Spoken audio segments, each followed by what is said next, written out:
Okay, I guess I miscalculated when I said my last video would be the last of the summer harvest. I started this video off showing what 2 nights of freezing temps did to my summer crops. In my last harvest video, I saved all the fruit I can manage before frost hit.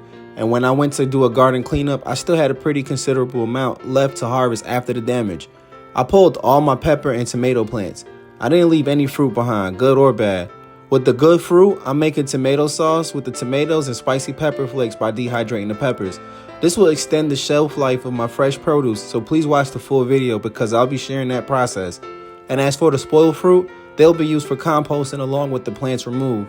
This is normally the time of year where some gardeners pack up the garden until next spring. But my garden zone is favorable to grow several cool weather crops around this time of year that can tolerate light frost. And fortunately, this allows me to grow year round. I separated the green tomatoes from the ripe tomatoes. The green ones will turn red in a few days. I washed and removed the stems from the ripe ones and added them to the saucepan, lightly covered in olive oil to simmer. For flavor, I went back to the garden for that fresh rosemary taste.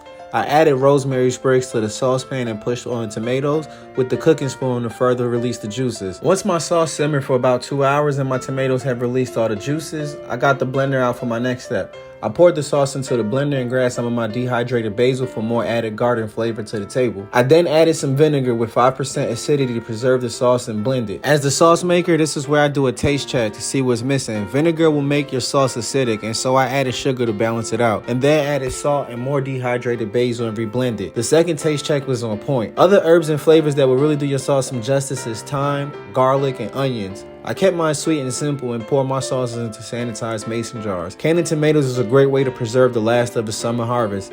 It ain't no way I was about to eat all those tomatoes before they spoiled. Not to mention, I already gave a few pounds away. Turning up the heat one last time for the 2023 grow year. I washed, destemmed, and sliced all my peppers. Yeah, that's me handling Carolina Reapers bare-handed. Please don't try this at home. I sliced several peppers and placed them on dehydrator racks.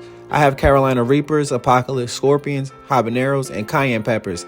After they were stacked on the racks, I washed my hands very thoroughly and set the timer and temperature to dry my peppers on my dehydrator. After about 18 hours, my peppers were completely dry, to the point they were crumbled if handled too rough. I placed all dried peppers in the magic bullet and blended until they were completely grinded. This is how I make my pepper flakes. I store these in jars, and under the right conditions, this is another way to preserve your fresh harvest for several months. I'm going to dehydrate some other garden favorites soon and mix my pepper flakes with them and continue growing my seasoning collection for the house.